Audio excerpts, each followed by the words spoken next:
अंतर्राष्ट्रीय कानून में 20वीं शताब्दी में और आज की 21वीं शताब्दी में न्यूट्रैलिटी का जो कॉन्सेप्ट है,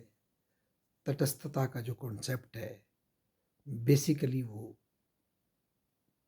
एटलीस्ट थ्योरेटिकली खत्म हो चुका है। जबकि 16वीं शताब्दी में, 17वीं शताब्दी में,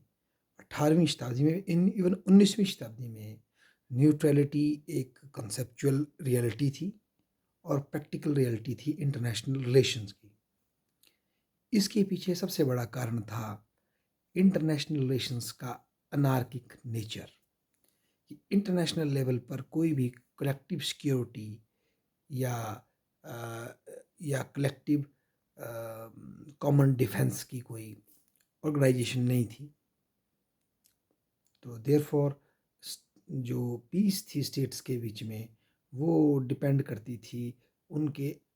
अपने पर्सनल रिलेशनशिप के ऊपर। तो ऐसे में बहुत से स्टेट्स जो है, जब दो वॉरिंग कंट्रीज़ के बीच में या दो एलीज़ के बीच में फ़ाइट चलती थी, तो वो न्यूट्रल रहने का फ़ैसला लेते थे और उस न्यूट्रलिटी के आधार पर अपने कुछ कर्तव्य और कुछ अधिकार दोनों बेलिजेरेंट पार्टी से वो डिमांड करते थे। तो इस कॉन्टेक्स्ट में न्यूट्रलिटी का कॉन्सेप्ट इवॉल्व होता है। परंतु 20वीं शताब्दी के शुरुआत से ही, जैसे ही अमेरिका भी इंटरनेशनल पॉलिटिक्स में आता है, इंटरनेशनल सिस्टम में आता है, उसके बाद लीग ऑफ नेशन की स्थापना होती है और लीगली जो ये first collective security organisation world की बनती है, जो कि मिलकर विश्व में शांति की स्थापना करने का प्रयास करती है और कोई अगर उसको वायलेट करेगा उस पर एक्शन लेने का भी वादा करती है। यहीं से neutrality as a legal concept in international law, theoretical concept and legal concept weak होना शुरू हो जाता है। और फिर जब फर्स्ट वर्ल्ड वॉर में लीग ऑफ नेशन फेल होती है, उसके बाद सब्सिक्वेंटली विशेषकर अमेरिका और उसके जो एलीज हैं बड़े स्तर पर यूएनओ की स्थापना करते हैं और फिर से यूएन चार्टर साइन करके विश्व में एक शांति स्थापित करने की एक संस्था खड़ी करने का प्रयास करते हैं। वहाँ से ही न्यूट्रलिटी का कॉन्सेप्ट को बहुत बड़ी चोट लगती है और अब इंटरनेशनल लॉ में न्यूट्रलिटी का जो कॉन्सेप्ट है वो विलुप्त हो जाता है as far as theoretical relationship between countries is concerned.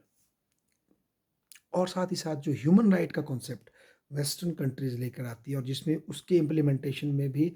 America महत्वपूर्ण भूमिका निभाता है, वो भी अपने आप में एक ऐसा वैल्यू लेडन नॉर्म है इंटरनेशनल लॉ का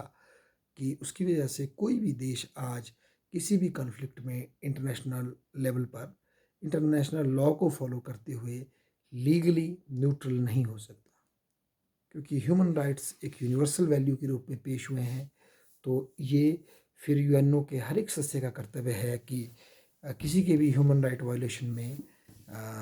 को रोकना और जो वायलेटर है उसके खिलाफ कलेक्टिव एक्शन में इन्वॉल्व होना। ये बात अलग है कि प्रैक्टिकल लेवल पे अपने रिलेशनशिप्स को बचाने के लिए कौन कंट्रीज़ कलेक्टिव एक्शन में जाती हैं, कौन उसको अवॉइड करती हैं, वो दूसरी बात है।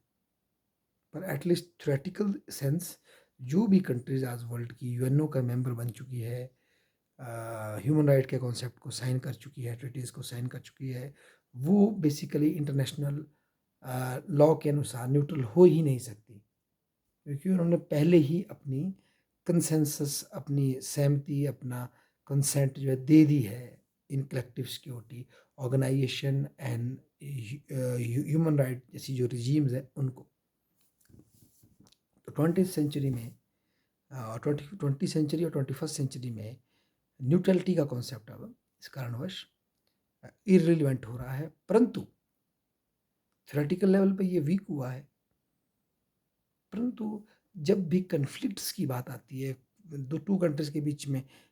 नेवल कन्फ्लिक्ट की बात आती है, उस कॉन्टेक्स्ट में अभी भी न्यूट्रलिटी के जो लॉ थे वो ह्यूमैनिटेरियन लॉ के रूप धारण करके एप्लीकेबल होते हैं। फॉर एग्ज़ाम्पल, अगर इंडिया और पाकिस्तान के बीच में कोई कन्फ्लिक्ट हो रहा है, ऐसे में अगर पाकिस्तानी शिप को इंडियन नेवी पकड़ लेती है, तो वहाँ पर हमें जो न्यूट्रलिटी का जो कॉन्सेप्ट आया था उसको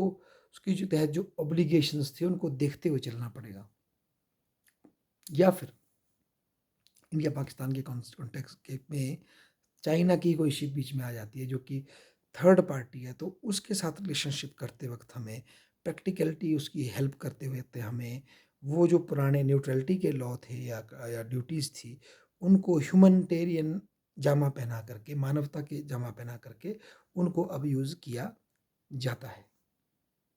धन्यवाद।